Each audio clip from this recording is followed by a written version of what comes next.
تدهاي مزامورنا إز مدبزي مزامورنا قدمن حجن بعمقت زدسس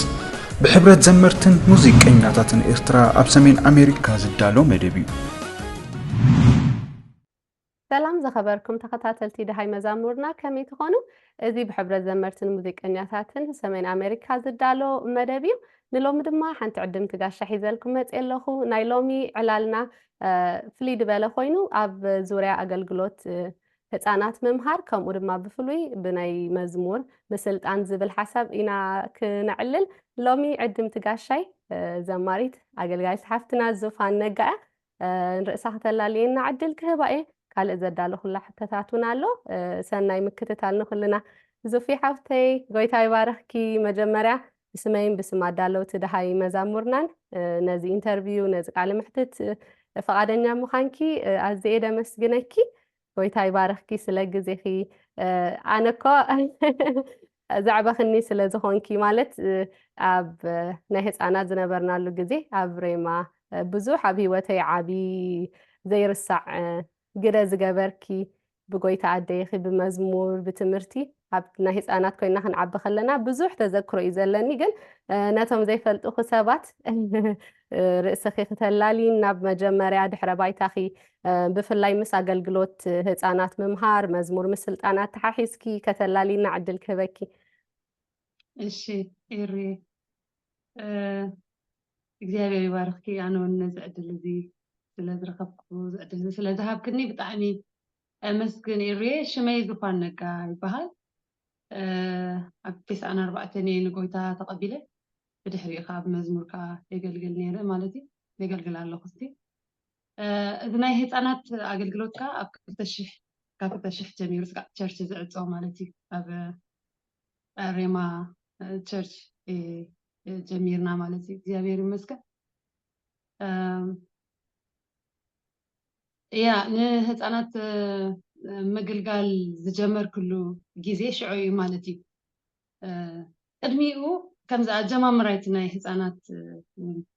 ኣገልግሎት ሃንደበት ይድመስል ነይሩ ፍቲ ግዜ እቲ ክጅምሮ ከለኹ ግን ቅድሚኡ ይዝከረኒ ገና ኣገልግሎት መዘምራን ናይ ጀመርኩ ነይረ ንጎይታ ምስ ተቐበልኩ ኣብዚ ከባቢ 2 ዓመት ገለ ምስ ፀናሕኩ ንምሎ ወንጌል ይኸይድ ነይረ ኣብቲ ናይ ኩላህና ንፅልየሉ ዝነበርና መብዛሕትና ሽዑ ዝነበርና ማለት እንዳህዱ ሽዑ ቀዳም በት ናይ ድሕሪት ከምዛ ኣስካላ ዘለዎ ኣብኡ ድምፂ ናይ ቆልዑት ሰሚዐ ማለት እዩ ንመጀመርያ ግዜ ዝገረመኒ ሽዑ ናይ ቆልዑት ናይ ዓብ ሓንቲ ትምህሮም መምህርን ገለ ምስ ረኣኹ ጊዱ እያ ዘማሪት ጊዱ ተማሪኸ በቃ ምስ ረኣኽዋ ከም ቆልዓ ኮይና ምሻሎ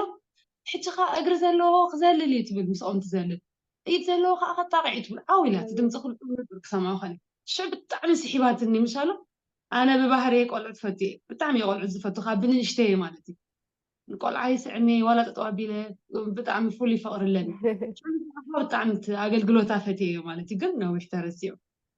ዳሕራይ ግን ኣብ ናይ ቸርች ኣብ ናይ ሬማ ዝከረኒ ብጣዕሚ ምሻሎ እቲ ምንቕቓሕ ዝመፃሉ ግዜ ኣብቲ ቸርች ብጣዕሚ ቆልዑት ክበዝሑ ጀሚሮም ሕጂ ቅድሚኡ ሚዞ ትሕዞም ነይራ ሚዞ ትበሃል ሓፍትና ናይ መራሒት ናይ ፀሎት ዝነበረት ኣብ ቸርች ካብ ብዙሕ ነገር ተገልግል ዝነበረት ሓፍትና ማለት እዩ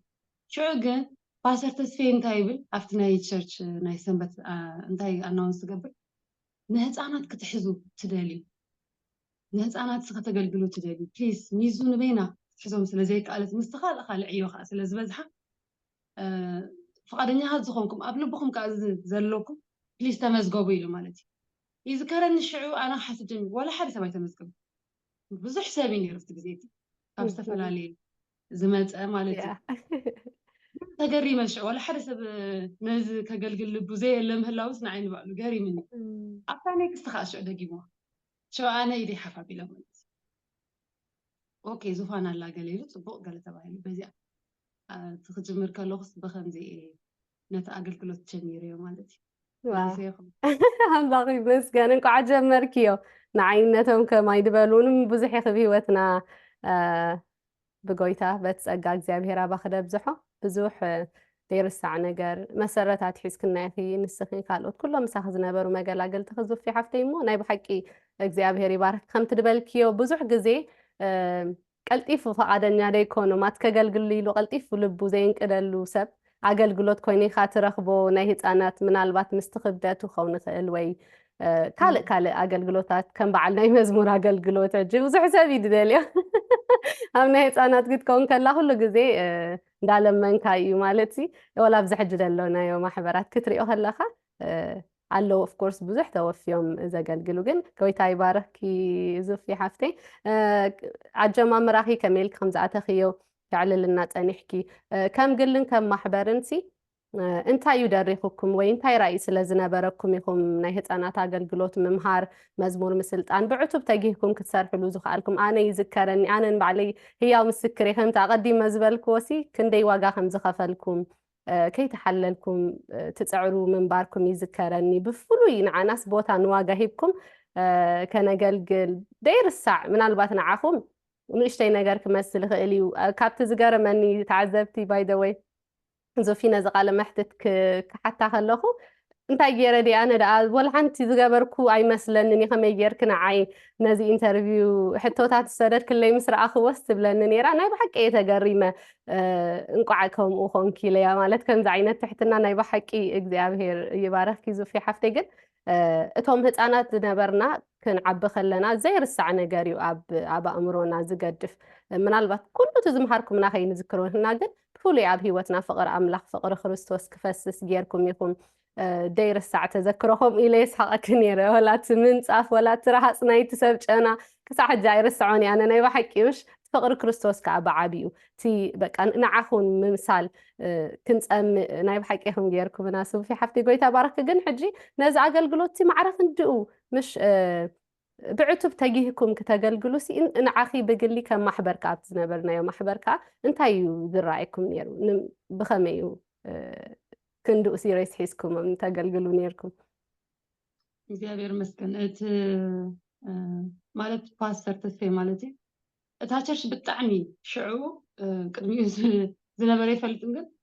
ነቲ ናይ ቆልዑት ምስ ተጀመረ ሽዑን ግን በቃ ህፃናት ክትሓዙ ኣለዎ ክመሃሩ ኣለዎ ባጀት ተሰሊዕሎም ሽዑ ማለት እዩ እቲ መዓልቲ ከማን ቀዳሚ ነይሩ ቀዳም ብጣዕሚ ሙሉእ ሓይልኩም በቃ ከተገልግሉ ኣለኩም ገለ ኢሉ ብዙሕ ተስፊ ኣብ ቆልዑት ናይ ሓቂ ራእይ ነይርዎ ማለት እዩ ፓስተርቲ ንቆልዑት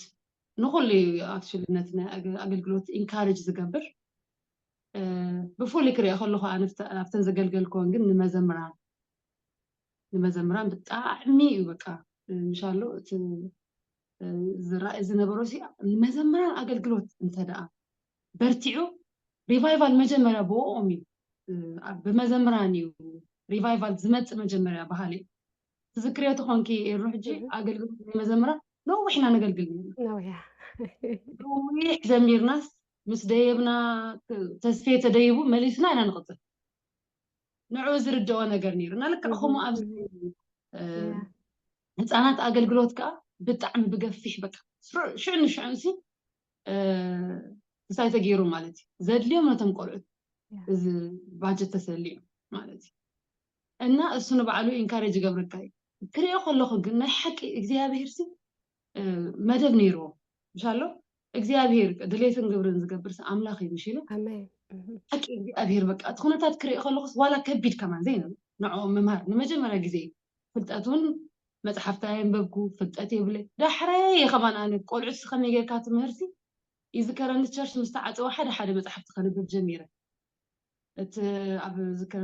ምሕረት የሱስ ዝበሃል ቸርች ምሽ ነይሩ ኣብኡ ኣብ ኣጋ ምዕፃው ምስ ሓደ ምሻሎ መምሃራን ናይ ቆልዑት ዝምህሩ ሓደ ክራኸብ ጀሚረ ነይረ ከመይ ገይሮም ይምህሩ ገለ ማለት እዩ ቁሩ ምስ ፀዓዱ ገለ ዝዓበዩ ከም በዓል ሽማረሲ ያሉ ሓንቲ ቤተክርስትያን ገለ መምሃራን ዝዝከረኒ ምስኣቶም ሼር ክገብር ጀሚረ ካብኣቶም ክምሃር እዘይ ኮይኑ ኣነ ንመጀመርያ ግዜ ክምህር የለምሽ እንታይ ክምህር ኣለኒ ነቶም ቆልዑት ከማን ፍልጠት ኣይነበረን እቲ ቅንኣት ነይሩ ግን ክሪኦ ከለኹ እቲ ዝነበረ ሃዋህው ናይቶም ናይት ኩናታትኩም ማለት እዩ ዝገብረካ ብጣዕሚ በቃ ክፉት ሰማይ እዩ ኣነ ናይ ሓቂ ዝግረም ነይረ ናይ ብሓቂ ቱ ቢ ኦነስት ኤርየ ብጣዕሚ ኢንጆይ ገይረ ንዓኹም ምምሃር ማለት ደስ ይብልኒ በቃ ዝክሬት ኮንክ ዓርቢ ፀሎት ኢና ንሓድር መዘምራንሽ ዓርቢ ፀሎት ሓዲርና ወዲና ድሕሪ 10 ኣብኡ ከለኹ እየ ዝድቅስ ማለት عسرت ناينا بتستينا نمر قل بقى እግዚአብሔር ልብና ስልጣን ክፍኪሩ እንታይ ክነገር መን ነይሩ መሲልኪ እቲ ዝነበረ ናታትኩም ብፍላይ በቃ ክትምህር ገብረካ ሓይሊ በቃ ማንም ዝርብሽ ሰብ አይነበር ሽዑን ኣነ ምስ ጀመርኩ ማለት እዩ መምሃራን ካብ ባዕሉ መፅእ ምሽ ሱላሚት ነይራ ናርዲ ንደቅ ሰላምን ናርዲ መዘምራና ታባርከን ብድሕሪ ኣእምሮ በረኸት ካብ መፅእ ግን ብጣዕሚ ሳተን ምስኦም መገልጋል ማለት ከዓ ኣይሮኑ በቃ እቲ ዝነበረ ሃዋሁ ናይ እቲ ምስኦም መገልጋልቲ ትሑታት እዮም ትጉሃት እዮም ሰዓት ዝድንቂ የለን ኩሉ ሰስርሑ እዩ ዝሰርሕ በቃ ሽዑን እንታይ ጌርና ተማቒና ማለት ሶም ስለ ብምሉኦም ኢና ብሓንሳ ኢና ክብሮም መጀመርያ ዳሕራይ ግን ቶም ቆርብ ዕብይ ዝበሉ ምሳይ ቶም ናእሽቱ ከዓ ምስ በዓል ናርዲ ሱላሚት ከዓ ሓደ ግዜ ትሕግዘኒ ንቀያየር ከምዚ ነርና ማለት እዩ حيلي بقى قويتاس حيلي هبنا دقنا ها خمس مشالو انجوي تقبرو نعم ممها سيمبل بقى اختردو تخلو عينت قولعتيكم نيركم قبل خد اجا حاسبه خلو خجن انت كويني يسمع عن مسلكي اتزنا بلا ريفايفال افتم قولعتونا اتيني انا ذكر نسي قرب دونغو انتيله كرافت قال خدالو مشي دونغي كم مرباش قال ايريني وي بعل داناي وي زخونه خباختكم متيلو سنتم قولعسي كم زقايد قبرو ويتقصني نجاجرو سسرحهم زسرحوا عينت قولعتهم نيرم قبل خير سلازي أنا كم يكون تجيهم نزبلسي اتهواهم نبع عليهم قولعت تقصد حنت هيب كيا ما يكونوا ما أتقصتهم تحزن يركو اتوالا خريئو خلوه اتزنا برتقهات نايت فاميلي ولا حق قوي تباركم بس تم أبزريهم زنبرو مالتي نحن أطرح أنا زجبركو شو أيكون نكريئو خلوه بتعمي يزقرم نيرة لما جمرة جزئيو قل ከምዚ ሃርድ ዝኾነ ነገር ኣይኮነን ነይሩና ተሰበኩም ትሕዝዎ ክትመሃሩ ከለኹም ፀጥ እቲ መንፈስ ንባዕሉ ንዓይሲ ይገርመኒ ነይሩ ናይ ብሓቂ ከምዚ ምሽ ኣገልጊልካ ምሽ ደስ ኢልካ ኢኻ ትወፅእ ልካ ከምኡ ከዓ ብጣዕሚ ተን ዝነበራ ነዊሕ ኣይብልኒ ብጣዕሚ ሓፂር ግዜ ካብ 2000 ከባቢ ስጋብ ቸርች ዝዕፅኦ 2002 ገለ ኣዋርሕን ማለት እዩ ምሽ ግን ዝናፍቆ ሚስ ክገብሮ ይደሊ ምኻል ተስኢነ ተዘይኮይነ ሸፍኑ ለይ ዝብሎም ነይረ ንባዕሉ ኣእምሮ ብጣዕሚ ኢዚ ዝኾነ ክፉት ዝኾነ ሰማይ ምንቅቃሕ ዘለዎም ህፃናት ዋላ ኢኹም ነይርኩም በቃ ተነቃቃሕ ምሻሎ ክፉት ዝኾነ ሰማይ ብዙሕ ነገር ክትቅበሉ ትኽእሉ ካባኻትኩም ስምሻሎ ትፍቅሪ ዋላ እየ ዝፀግብ ነይረ ማለት እዩ ኣይ ዶንት ኖ ንዓይ ጎይታስ ዓብ ዕድል ሂብኒ ኢለ እየ ዝሓስብ ንዓይ ንባዕለይ ማለት እዩ ስለዚ መዝሙር ምምሃር ኣይኮነን ንዓኹም ካልእ ነገር ከማን ክትምህሮም ኣብቲ ግዜ ትሲ በቃ ክፉት እዩ ነይሩ መዝሙር ትምህሮም ትመሃሮሲ حيسكم ساتنيهم تسخم بعلكم تباركوا لي إزرق نيرة مالتي تزنبر عدلات نبعلو بزوح نجار كنافس مش على عدل كستاي قبرنا نيرة مالتي يا بحكي ناي بحكي إذا في حبتي كم تزبل كيوس تمنى أحب هتاناتون آتيو من بارون عايز كرني كسع منفس قدوستين كيفنا نودك قالو جزينيرو مالت ብጣዕሚ ናይ ብሓቂ ናይ ኣምልኾ ካልእ ዘረባ እዩ ነይሩ ዝነበረ ኣምልኾ ክሳብ ሕጂ እየ ዘይዝክሮ ናይ ኩልኹም ስኺ ሄሉ በዓል ኣሌ እንድዒ በቃ ናይ ብሓቂ እቲ ብቋንቋና ኮይኑ ኩሉ ምሽ እቲ ቋንቋን እቲ መንፈስን ኩሉ ተረዲእናሲ ናይ ብሓቂ ብቲ ሪቫይቫል ኣቲና ነርና እየ ዝብል ፅምዓት ነርና ክንመሃር መዝሙር ክንስልጥን ይዝከረኒ ሓሳብካ ዘሎካ ንዓይ መዝሙርኪ ኣዘሚርኪ ኣብ መድረክ ተእትውና ከምኡ ድማ ፓስተር ተስፋ ፀናይ ብሓቂ ጎይታ ይባርክ ኮን ህፃናት ዝነበሮ ልቢ ኣይርስዓንን እዩ ጎይታ እንተፈቂድዎ ካልእ ግዜ ኣብዚ መደብ እውን ክንዕድሞ ኢና ብደረጃ መራሕቲ ማሕበር ከዓ ናይ ብሓቂ ፅልዋ ዝገበረ ኣቦና ስለዝኾነ ይዝከረኒ ኣዘምርዎ ማደይብዎም ክብለኩም ከሎ ከምዚ ናይ ብሓቂ በቃ ንዓናሲ ዋጋ ከም ነርኩም ነቲ ናይ ህፃናት እሞ ብጣዕሚ ደስ ዝብለኒ እቲ ሪቫይቫል ዝነበረ ብምሉኡ ናይ ጸሎት ናይ ጾም ናይ ቃል ናይ ምስክርነት ወፂኻ ግዜ ትገብሩልና ነርኩም ይዝከረኒ በብኽልተ ኮይና ወንጌል ክንምስክር ንወፀሉ ግዜ ነይሩ እግዚኣብሔር ይባርክኩም ናይ ብሓቂ ዙፍ ሓፍተይ ከምቲ ዝበልክዮ እዩ ኣነ እውን ህያው ምስክር ስለ ዝኾንኩ ዘረጋግፆ ዘለኹሞ እታ ሳልሰይቲ ሕቶ እዚ ኣልገባ ኣቢልክም እዚ ክትገልፅልና ፀናሕኪ ናይ ህፃናት ኣገልግሎት ምምሃር ብፍሉይ መዝሙር ምስልጣን እንታይ ጥቕሚ ኣለዎ ትብሊ ምክንያቱ ብዙሕ ግዜ እቲ ናይ ህፃናት ኣገልግሎት ሸለል ተባሂሉ ዝረኣየሉ ግዜ ኣሎ ብርግፅ ካልኦት ማሕበራት እውን ብዙሕ ዓየኒ ናይ ሙሉ ወንጌል ከም ዝበልክዮ ዘማሪት ግደይ ሓፍትና እንዳመዳ ዝነበረ ኣብተን ናይ ቀደም ኣብ ኩሉ ሕጂ እውን ማለት እዩ ግን ከም ድሕረ ባይታ ምስ ናይ ህፃናት ምምሃርን መዝሙር ስልጣንን ከዓ ምትሕሓዝ ዘለክ መጠን እንታይ ጥቕሚ ኣለዎ ትብሊ? መዝሙር ምምሃር መዝሙር ምሻሉ ምልማድ ንኩሉ ይፅቡቅ ምክንያቱ ክሪኦ ከለኹ እንኳን ንህፃናት ማለት ህፃናት ብጣዕሚ ምሻሉ ከምዚ እንታይ ሪኢኽዮም ሲ ቆልዑት ዋላ ከምዚ ዘረባ ዘይክእሉ ከለዉ ዘረባ ዘይክእሉስ ኣብ መዝሙር ግን ንፋዓት ኣለዎ እቲ መዝሙር ይሕድዎ ከምኡ የጋጥመና ኣነ ይርኢ ምሽ ዘረባ ኮተፍተፍ እንዳበሉ እቲ ዜማ መዝሙር ገለ ግን እዩ ዝሕዝዎ ሕጂ ኣነ እንታይ ይብል መዝሙር ንዕኦም ምስልጣን ማለት ብጣዕሚ እዩ ዘድሊ ሓደ መዝሙር ብዙሕ ነገር እዩ ምሽቶ ምስ እግዚኣብሔር ንራኸበሉ ናይ እግዚኣብሔር ቃል ንሕዘሉ ናይ እግዚኣብሔር ፍቅሪ ንመሃረሉ ምሽቶ ብዙሕ ነገር ስለ ዝኾነ ብቃላት ክትርስዖ ትኽእል ትኸውን ግድን እዩ ዋላ ጥቕሲ ከነትሕዞም ቃላት ከነትሕዞም ዜማ ግን ኣይርስዕን ኣነ ይዝከረና ሓደ ግዜ ኣብ ማእቶት ከይደሲ ሕጂ ንሓንቲ ንምስክረላ እንዳመስክርና ኣላ ከለና ሽዑ ከምዚ በጥ ኢላ ትበኪ እንዳዘመረት ተገሪመ ዋላ ድምፃ ምስ ሰማዕኹ ዝመረ ዲኺ ገለ ብላ እወ ሽዑ ትዕለን ኣብ ቤት ኣምላኽ ከምዚ ዓበየት ሕጂ እንታይ የተረድእ መሲልኪ ክትዝምር ከላ ትበኪ ነይራ እቲ መዝሙር ንባዕሉ ዘዘክራ ሃዋህው ነይሩ ስለዚ ከኣለት ኣይ ከኣለትን ምሻሎ ዓብያ ጎቢሳ ገለሲ ባጌራ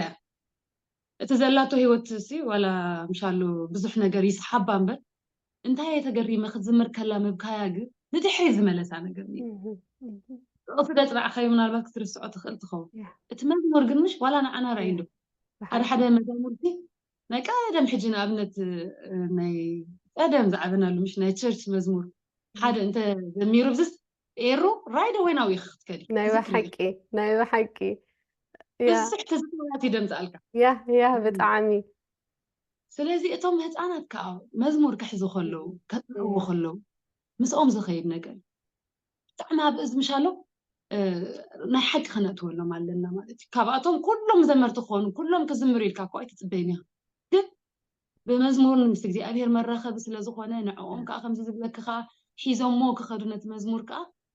ዓብዪ ነገር ዝዝክርዎ ነገር ኣሎ ሓንቲ ጥቕሲ ዝክር ነይረ መዝሙር መፅሓፍ ኣብ ዘዳግም 32 እንተዳሪእናዮ ሲ ዘዳግም ሲ ሙሴ ምሽ ቃል እግዚኣብሔር እቲ ጎይታ ዝበሎ ትእዛዝ ብሙሉእ እንዳደገመሎም እዩ ምሽ ዘዳግም ተባሂሉ ምሽ ይደግመሎም እዩ ምሽ ነይሩ እቲ ዝገረመኒ ኩሉ ተዛሪቦም ይምዒድዎም ንእግዚኣብሔር ኣምላኽም ከይትገድፍዎ ከምዚ መጨረሻ ግን እግዚኣብሔር እንታይ ኢልዎ ሙሴ ኢልዎ እዚ ህዝቢ እዚ ይሪኦ ኣለኹ ኢሎ እዚ ህዝቢ እዚ እስኻ ምስ ሞትካ ካባይ ክርሕቕ ኣብታ ምድሪ ምስ ኣተወ ክርስዓኒ እዩ ንካልኦት ኣማልኽቲ ከምልኽ ኢሉ ስለዚ እዚ መዝሙር እዚ መሃሮም ኢሉ ሙሴ ሽዑ ብሙሉእ እታ መዝሙር ዝመሃሮም እንተዳሪእኽዮ በቃ እግዚኣብሔር ከመይ ከም ዝገበረሎም ከመይ ገይሩ ከም ዘውፅኦም ወይሽሩን እንዳበለ እግዚኣብሔር ሓንጊሩ ከም ዘስታገሮም እስኻ ግና ተሪር ክሳድ ኢኻ ምሻሎ ናይ እግዚኣብሔር ዝገበረሎምን እሶም ዝገብርዎ ዘሎም ገና እኳ ማብኡ ከይኣተዉ ከለዉ እስኻ ግና ንእግዚኣብሔር ረሳዕኻዮ ንስኻ ግና ከምዚ ጌርካዮ ንስኻ ግና ከምዚ እግዚኣብሔር ግና ከምዚ ገይሩ ካበይ ከበይ ኣውፂእካ ኢሉስ ዝመዝሙር እዚ እንታይ ገሪሙ ንመሲልክ ተቐቢሉ ንኢያሱ ሂብዎ ልክዕ ከምቲ መፅሓፍ ትፅላት እትገለ ትእዛዛት ናይ እግዚኣብሔር ምሻሎ እታ መዝሙር ከዓ እዚኣ ከዓ ንዕኦም ሃቦም ኢሉ ሃሂቡ ርኢኽ እቲ መዝሙር ስጋዕ ክንደይ ከዘክረካ ዝኽእልን ክመልሰካ ዝኽእልን እዩ ማለት እዩ ስለዚ እዛ መዝሙር እዚኣ ስለዚ መሃሮም እቶም እስራኤላውያን ተማሂሮም ኣለዉ ማለት እዩ ኣብኡ ምስ ኣተዉ ስለዚ ምሻሎ እግዚኣብሔር ክሓድጎም ከሎ በቲ ዝገብርዎ ዝነበሩ ሓጢኣት ክገብሩ ንእግዚኣብሔር ክሓድጉ ንካልኦት ኣማልኽቲ ከምልኹ ከለዉ እዛ መዝሙር እዚኣ ምስክር ንሱ ግና እግዚኣብሔር ግን ከምዚ ጌርና ንሕና ግን ከምዚ ጌርና እዩ ዝብሊት መዝሙር ስለዚ እንታይ ይገብሮም ኣሎ ማለት እዩ ሓጢኣቶም የዘክሮም ኣሎ ናይ እግዚኣብሔር ተኣምራት የርእዮም ኣሎ እንታይ ክገብሩ ከም ዘለዎም ከዓ ተወሳኺ መፅሓፍ እታ መዝሙር ከዓ ንዕኦም ተዋሂባ ማለት እዩ ስለዚ መዝሙር ምስልጣን ማለት ብጀካታ ኣብኦም ዘሎ ፀጋ ምውፃእ ኣብ ሂወቶም ከዓ ይተርፍ ንዝመፅእ ዘሎ መገዶም ንመዘከርታን ንምምላስን ንብዙሕ ምስጋርን ናይ እግዚኣብሔር ፍቅርን ኖርማል ይመስል ምሽ ሕዚ የስ ጂሰስ ላቭስ ሚ ገለ ክብሉ ከለዉ ቃላት ምሽ ኖርማል መስለክ ሰርሕ شيء زلوت እግዚአብሔር ይመስገን ይብል ኢልፊ يا آمين بحق أزوفي حفتي كم تدبلكيو مزمور حيل اللو كم تعنتو يتبليو النبرك أنا صعب حجي بقى ناي هيፃንነትና መዝሙር ኣብ ሕብረትና ትዝምርዎ ዝነበርኩም ኩሉ መዝሙር ናትኩም ክዝመር ከሎ ናይ ብሓቂ ንድሕሪት ዝመልሰኒ በቃ እቲ ኩሉ በቃ እቲ ዝነበረ መንፈስ እቲ ዝነበረ ህልውና ኣምላኽ ፍሉይ ናይ ኣምልኾ ክብሪ እቲ ዝግበር ነበረ ተኣምራታት እቲ ምስክርነታት ኩሉ በቃ ምሻለ ቆልዓ ኮይንካስ ናይ ብሓቂ ቆልዓ ሕማቕ ኣይትግበሮ ክበሃል ሲ ኣይትርስዖን ኢኻ ፅቡቕ ይኹን ሕማቕ ወላ መን በየን ጠጠው ብል ነይሩ ክሳዕ ትዝክሮ ምሽ ከምዚ ኩሉ ሪኣክሽን ናይ ኩላትኩም ትገብርዎ ድነበርኩም ኣክቲ ክሳዕ ንዝክሮ ሓደ ሰበኻይ ከመይ ኢሉ ወፂ ከመይ ይብል ነይሩ ሓደ ዘማራይ ማዕረ ከምኡ ደቂቕ ወሪድና ኢና ከማን ንዝክሮ እቲ ዓብ ነገር እሞ ከዓ ማዕረ ክንደይ ምሽ ብዛዕባ ፍቕሪ ኣምላኽ ሓሳብ ኣምላኽ ንዓና ዘሎ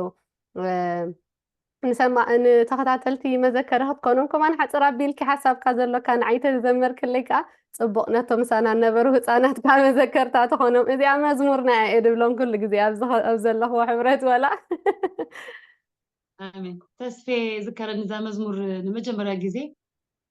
مستزمرت بهتصانات مالتي إذا بحث عن صورنا كابيتول كلا جزء مش كلمة بنعرفهم إيوه مستزمرت تسفيخ بكي كله ذكره እና በኺው ደይቡ ገለ ቆልዑት ሲሉ ሓሳብ ካዘሎ ካና ዓይሎም ክዝምሩ ሰምዕ ከሎ ኣይከኣልኩን በቃ ምስራኹ እዚኦም ህፃናት ሲ በቃ ሓሳብ እግዚኣብሔር ኣብኦም ዘሎ ብዙሕ ናይ እግዚኣብሔር መደብ ዘለዎም ቆልዑት እዮም ኣብ ሕጂ ከምዚ ኢሎም ምዝማሮም ግን ዓብ ነገር እኳ እዩ ገለ ኢሉ ዝከረኒ ብሓቂ ኣሜን ሓሳብካ ዘሎ ካንኣይ ሰናይ ጥራይ برخت يوزلو كان آي برخت راي حساب كازلو كان آي سناي تراي برخت يوزلو كان آي برخت راي هاليلويا هاليلويا هاليلويا هاليلويا هاليلويا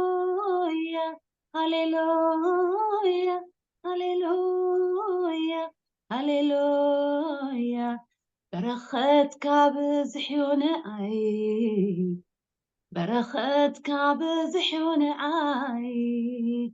برخت كعب زحيواباي برخت كعب زحيواباي هاليلويا آمين آمين آمين قايت أبرخي بالكزو في حفتي نفتح رابعيتي حطوي كقتصل أنا من حجن بمن نتصار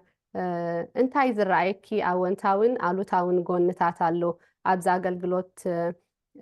هتانات ممهارن مزمور مثل تانن تخونا لبوزنك أدا سبديو ولا سلك عكم تخال أقلقلوتات تعويعيت أقاز اللوم سباتيوم كقلقلو زلوم تبلين تحسابا لكي قدمن حجن نزبل حتو قدم ولا بوتا نبعلون ننبينينا أنا نبعلي حجي قدم ما بإترا زمهركون عابزن ننبيني تلايف مش تهيوتنا نبعلو مش حجي أبناي إترا قلت حاسب كل غلق خمو أيكون ناز أبو تزنا تابع نشتي زمهركوا مس أم زحلفكو قدم ما ينقل حدا قانقو يزلنا حدا بهل زلنا نبزحتنا مالتي إذا نبعلو كان حدا مستنقل قليل كراخبك كازخل قليل كرادة كازخل قداي مالتي ስለዚ እቲ ናይ ቀደም ሕጂ ክብል ከለኹ ብሙሉእ እዚ ካላይካ ኣብ ዓድና ኢና ነርና እዚ ሕጂ ካሊእ ቀደምን ሕጅን ኢለ ኣነ ሕጂ ምናልባት ኣብዚ ሰዓት እዚ ኣብ ኤርትራ ነይረ እንተዝኸውን እሞ ምህርተለየ ቀደም ዝመሃርክዎን ሕጂ ዝመሃርክዎን ኢለ ክምልሶ ክእል ግን ቀደም ዝመሃርክዎ ካሊእ ኣብ ካልእ ዓዲ ማለት እዩ ዓድና እዩ ሕጂ ግን ኣብዚ ዘለናዮ መብዛሕትና ዘለናዮ ዘይ ስደት ማለት እዩ ኣብዚ ግን ብዙሕ ቻሌንጅ ኣለዎ ካልእ ህይወት ኢለ ከዓ ሓስብ ቀዳማይ ነገር እቶም ንምህር ምናልባት እቶም ዝምህሩ ሰባት ምሻሎ በቲ ዘለዎ ዓዲ ቋንቋ በቲ ንኣብነት ሕጂ እንተ ደኣ ኣብ ኖርዌይ ኣለኹ ኮይነ ኣነሲ ነቶም ናይ ኖርዌይ ልክዕ ከምኦም ዓይነት ዝሓለፍኩ ክኸውን ኣለኒ ምሻሎ ብዙሕ ነገር ወይ ከዓ ዝተምሃርኩ ዝፈለጥኩ ክኸውን ኣለኒ ክምህሮም ብናተይ በቲ ናይ ኤርትራ ዝፀናሕኩ ኣምፅአ ንዖም ክምህሮም ቁሩብ ይኸብድ ይብል ብዙሕ ግዜ ዘይረዳድኣካ ማለት እዩ ክሪኦ ከለኹ ስለዚ ካልእ ላይፍ እዩ ማለት እዩ مغنيات توم دقنا أبز اللو قلعتنا أبنت أبز التفلالي أبسدتنا عبي بجكا وأنا زي كنا زلنا عدت نعبي وين نبر سباتي طمت أنا بصح نقر حيث ما مزمت بصح عينت بهالي أبتمرتهم قالوا تبابيهم زوطوا زوعلوا السنو بعلو خلا قالوا أبجزهم قالوا كريستنا بتشرش متينا خاص خان بعلو مالتي زوم كزوم قلعتهم كابصح نقر زمتيهم جد نخلو نجر كسر كاز الكاك على الأملاخ قال تيابير مسكن زي لوط أنا مالت أبي تراون زي لوط أب زخرنا وطكا السخالو قد أو بودي يا الله خيلي حسب قدم من حجن منوي أنا نبعلو حج قدم كالي كالو تيم أبز خاب كالي مدرخا كالي مالتي سلازي I think مليس هذا زي ايوا صبو مليس يا الهزو في حفتي أوكي سلازي نبينو سلازي خونا قدم من حجن اللي خورا درونا عي مالتي يخبدني قدم ودي مالستنا إلترا سلسة عطوتشر بدحريو بزح أكدنا نشتو عبد مسمى أخوكم استفلا عليه عينتي مالتي نخلتي نخورا درو حد نخقبر قرب يخبدني اتخليت زبالك ياقن من يخمهر على تبلي مش اتا من كمهر على قد عم زخونا أقلقلوت انت داري إنايو ناتو زخونا تقازلو تقاي مشتو بمنفسي زخونا بمنفسن بحيلن بخلتن بحيلنا يكون بمنفسي يلو مش كذي كل نقر تقاي زحت قد مسوخا بصحكا مش هلو كل بيت كريستيان اوكي عدا بيت كريستيان تخوينو من اسيات زلو خمهرو زخلو زلو نعونة أقلقلوت ناتوم زخونة زتوفيو انت هليو زبالة السي ما تشنزو قن كل بيت كريستيان كومو خاي كل مالسي نقولعت معباي من قولعت ممهار بصح واقع زخف القداي بساعة زغري كله أبزخونة أبزح بيت كريستيانات مالتي أفت تدعنا حجنا أنا بزلخو أخول سباليو نخلو مشالو نتنا يقولعت كقلقلو زخلو انت اليوم ناتو صقات اليو تزبلت السي تخعبيهم زخلسي صقا زلو سبي كمهروم زخل مغنياتو نعوم ممهر البيت كريستيان مجنا بساعة سي قولعت ممهر حد عبو قداي قولع رايهم دو مشترينا يكون زخون البيت كريستيانات نايزهم صعادو أبقلا مالتي توم زنافعو دس بلكا بيت كريستيان ولا مشالو خمس تسرح الله هيوت اللوا إلكا ختزارب بزح جزي من اسيات اللو قولعت اللو عبيت اللو حكي زشمقلو اللو مأكلا يعدنا اللو مدقنا خاطهم تين قال ملزلو قولعت كازلو ده سايبلك عفت بيت أملاخ ند عبي يخدلو مالتي لا تحل زمزة بدعمي عبيتي طرح زلو قولعت زي اللو قلت في أمالو مالتي من اسيات زي بلو عبيتي طرح تري اللو خاطر بخاطر تيدخل حزي زتك ولدوس يلن مالتي تمايرم عبي مدي مسرسو مسكالو كافت تشرف يلون مالتي كم مثل تري بسقنا بيت كريستيانات مش ببزحتي نعصاو قال زقات من يصعدوا بيت كريستيانات زتك ولد سلازي اللي نحنا اب استفلالي زلنا قد استخالنا متن ناتو زخونه خمهري زبلته امارات زي بلون انا خمهر اندخالكو بقى مشالو ناتي صقاس نعو ممهار تري خاكو انت دا خوين زغرمكي عمل لوط له بزح جزي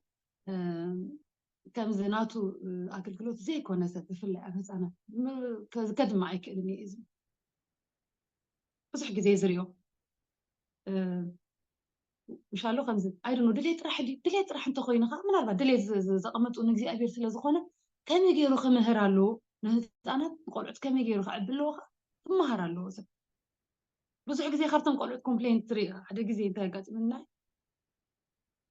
قلت سي أفت درش يخد هاي قبر له إلى مالتي مغنياتو أنا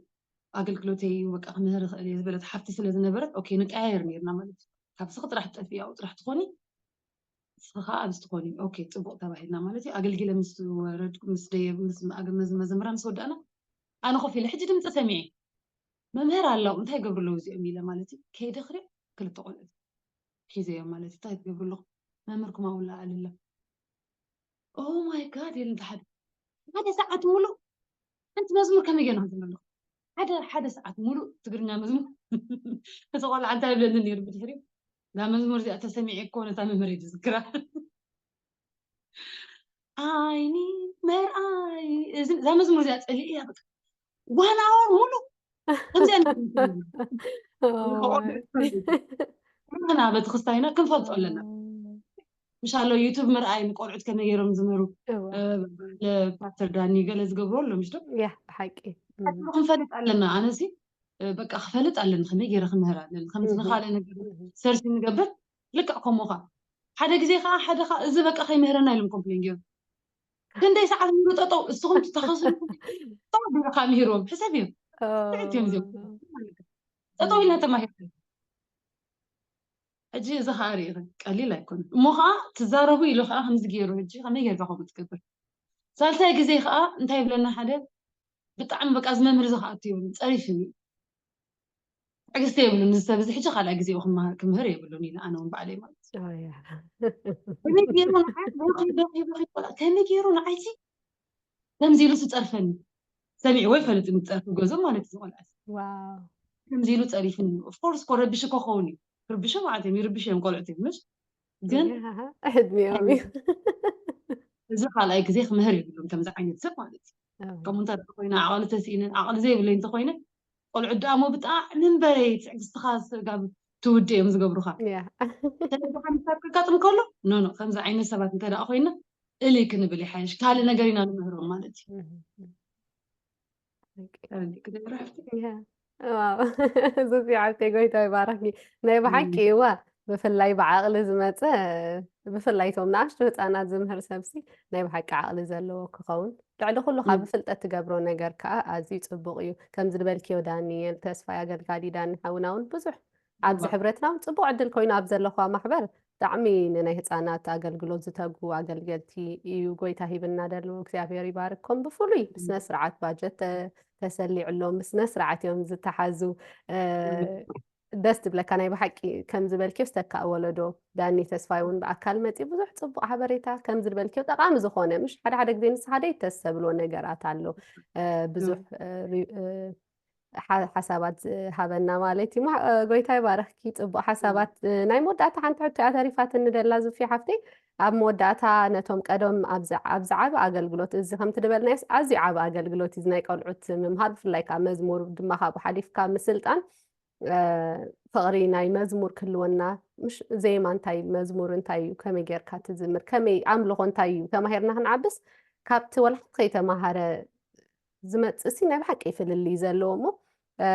ኣብዚ ዓብ ኣገልግሎት እዚ ብዙሕ ኣበርክቶ ዝገበራ ማሕበራት መራሕቲ ቤተ ክርስቲያን ኣገልገልቲ ከምኡ እውን ኣብዚ ሕጂ እዋን እውን ኣብ ዘለኽዮ ይኹን ኣብዚ ኣብ ኩሉ ዘለና ኣብ ስደት ይኹን ኣብ ኩሉ ዓለም ዘላ ማሕበር ማለት እዩ ዘገልግሉ ዘለው ብዙሕ ዝፅዕራ ማሕበራት ተመሓላልፍዮ መልእኽቲ ተሎ ናይ መወዳእታ ዕድል ክበኪ ብድሕሪኡ ንውዲእና ብጣዕሚ ብሓቂ ጎይታ ባርኮም ይብል ኩሉ ግዜ እንዳመትና ዓለም ይዓበየ ከምዚ ተማሂረ ከምዚ ይብሉ ዝኾነ ሰብ ኣጋጣሚ ክትርኢ ከለካ ብፍላይ እንዳመዳኸማ ናይ ብዙሕ ሰብ ቀሊል ኣይኮነን ማለት እዩ እግዚአብሔር ይመስገን ዘርኢ በቃ ዘርኢ ስለዝኾነ ስለዝተዘርአ ሲ በቃ እንዳመዳኽ ብጣዕሚ መምሃራኖም ይፈትውዎም ሻሎ ዳኒ ዝመሃሮም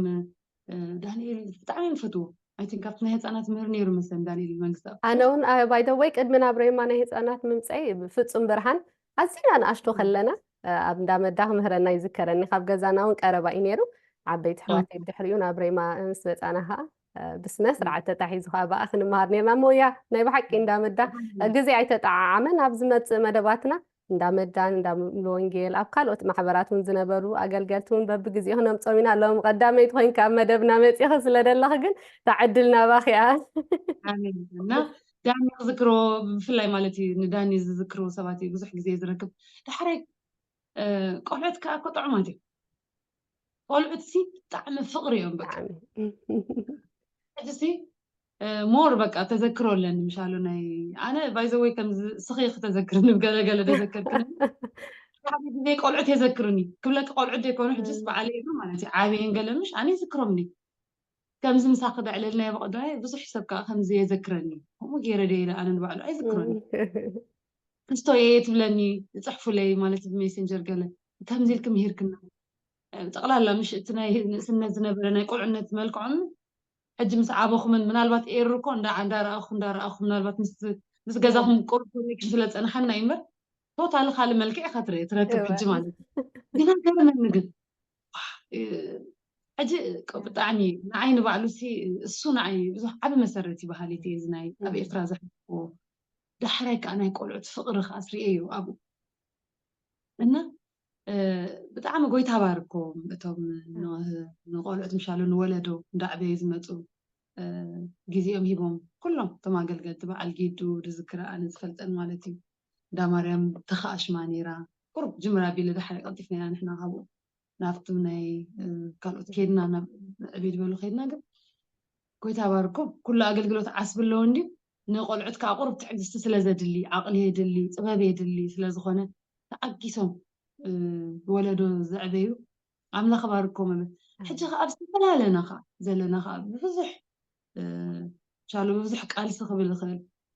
ناقدي أبي تسقى دا دقفو نقول عز قلقلو زلو خا بحق قوي تباركم عم بك قال زدن نقول سباتيري إيه ولا بز زلنا يخلو مالتي قول عز زلو منكر مشالو إنه مليسنا خنت جناي بحقي حجة فرا خيت رأت خليها فرا بايزوي شو بيني خمسة تقول لها أنا مفضين أبز خوانا زري تزق أكا ممهار تقدس كام ممهار قد لحريك أمت نعتات نداقو أنا سكا حجيري إن داني التصفاي بتعمي باستر داني التصفاي بتعمي تباركو فتوي مغنياتو بزح نولدو استقم نقر قولعت كم يجير كاتمر داخد كابو تماهير خوا مزح زعرخو نقر على أنه بزح متحفت رخيبة بزعبا قولعتي من باب دلي أنا حجي مغنياتو تريليت على الناقل لكن كنفطو زلنا بزح نقر بفلاك أحجي أبز زلنا يو حقرات كالو ቋንቋ ደቅና ካብ ብዙሕ ነገር ሓዋዊሶም ስለ ዝመፁና እግዚኣብሔር በቃ ሻሎት ዝሃበና ነገር ተጊህና ኣብኦም ምዝራእ ማለት ኣብዞም ቆልዑት እዚኦም ተጊህና በቃ ምዕባይ ንዕኦም ማለት ሲ ናይ ብሓቂ ምሻሎ ወለዶ ኢና ነትርፍ ዘለና እግዚኣብሔር ይመስገን ሶም ከዓ ተቐቢሎም ከዓ ዓብዮም ከዓ ንኻልእ ዝመፅእ ከዓ ማለት እዩ ስለዚ ኣነ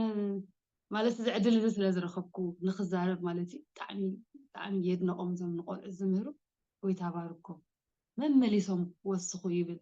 እግዚአብሔር ዓስብኩም ክበኩም እዩ ፍረኹም ክትርእዩኹም ፀሊል ኣይኮነን ሕጂ ዋላ ተዘይተረአየ ዋላ ምሻሎ ካብ ቤት ኣምላኽም ወፂኦም ክኸዱ ክእሉ እዮም ዘርኢ ግን ኣለኹ ኣንሱ እየ ዝኣምን ንስኹም መልሶም ኣሜን ኣሜን እና ኣጆኹም በርትዑ በቲ ዘለና ኩላና ማለት እዩ ዓብ ኣገልግሎት እዚ ለክዓ ከምቲ ፀላእሲ ንቆልዑት ተራሪእና ሕጂ ብሰዓት እዚ እኮ እሱ ንባዕሉስ መገዲ ማለት ንዓና ትምህርትና ኢለ ዝሓስብ ከመይ ንቆልዑት ተግብ ሰይጣን ከመይ ገይሩ ንቆልዑት ክምንጥል ይደሊ ምክንያቱ ይፈልጥ እዩ ሕጂ ክሰርሖም ስለ ዝደሊ ሕጂ ተረኣ ረኺብዎም ዘመኖም ኩሉ ክሕዞም መታን ስለ ዝደሊ ቤተ ክርስቲያን ከዓ ልክዕ ከምኡ ከዓ ንሕና እውን ኩላህና ማለት እዩ ነዞም ቆልዑት እዚኦም ክንምሻሎ ከምዚ ክንምንዝዖም ግባእ ዓብ ተራ ኣለዎ በቃ ስለዚ ኣገልግሎትኩም ዝኾነ ፀጋኹም ዝኾነ እንዳፀለኹም በርቲዕና ብፍልጠት እንዳወሰኸና ካብ ገለ ከመይ ጌርና ክንሕዞም ኣለና ዘርኢ በቃ ተጊህና ንዘርኦ ከዓ ባሕንጎ ከዓ ክንዓፅዶ ኢና እሞ ኣቸኹም ወለዶስ በቃ ከምዚ ጌርና ንናጠቕ ባህሊት እዩ ኣሜን ኣሜን ዞፊ ሓፍተይ ናይ ብሓቂ ዘርኢ ዝበቁል ዘርኢ ናይ ብሓቂ ፅቡቅ ዘርኢ እግዚኣብሔር ይባርክኩም እቲ ኣነ ንባዕለይ ከምቲ ደጋጊመ ዝበልክዎ ያ ምስክሬ ኣብቲ ድሕሪ ቤተ ክርስቲያን ምዕፃውሲ እቲ ኣብ መሰረት ዘትሓስኩምና ነገርስ ናይ ብሓቂ እዩ ከም ዝመልህቕ ኮይኑ ሒዝና ምክንያቱ ድሕሪ ቤተ ክርስቲያን ምዕፃውስ ምሻሎ ኮምፕሊትሊ ተበታቲኑ መናበይ ኣሎ ኣይትፈልጦ ካብቶም ምሳና ዝነበሩ ውሑዳት ብቁፅሪ ዝቁፀሩ እየ ዝፈልጥ በጋጣሚ እምበር ቶም ዝተረፉ ኣብይ ኣለዎ ከማን ኣይፈልጥን ግን ከምቲ ድበልክዮ ብብዙሕ ድኻም ሓሊፍና ብብዙሕ ናይ ሂወት ፈተናታት ሓሊፍና ካብ ናይ ሂወተይ ተመክሮ ጀሚረ ማለት እዩ ብዙሕ መድካም ብዙሕ ምትሳእ ምውዳቕ ምትሳእ ነይሩ ግን እቲ መሰረት እቲ ፍቕሪ ኣምላኽ ግን ኣይገደፈናን እሱ ከዓ ነቶም ኩሎም ምሳና ነበሩ ኣብዚ ሃለዉ ይሃለዉ ከዓ ንሱ እየ ዝፈልጥ እግዚኣብሔር ንዓይ ንሱ ከምኡ ስለ ዝገበረለይ ኣብ ሂወተይ ንኩሎም ከምኡ ከዓ እቲ ኣብ ልብና ዝተሰረተ ነገርሲ